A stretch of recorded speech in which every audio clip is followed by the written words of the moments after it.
एक नन्हा सा शेर लियो जंगल में रहता था। लियो अच्छा दिल रखता था, मगर एक बात से डरता था। लियो आहिस्ता, मुझे दहाड़ना अच्छा नहीं लगता। लियो ततली के पीछे भागता है। झाड़ियां घनी हो जाती हैं। अचानक लियो रास्ता भूल जाता है। लियो परेशान, आवा, उम्मी कहाँ है? मैं गम हो गया हूँ। रंगीन तोता शाख पर बैठा है। तोता, हेलो लियो, घबराओ नहीं, दरिया के पास जाओ।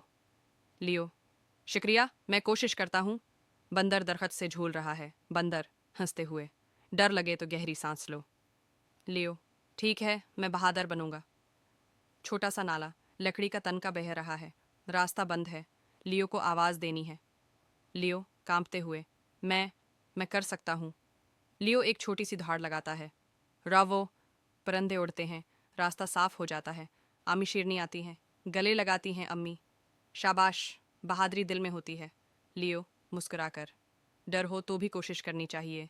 इखलाकी सबक, डर होना ठीक है, मगर हिम्मत करके कोशिश करना हमें मजबूत बनाता है।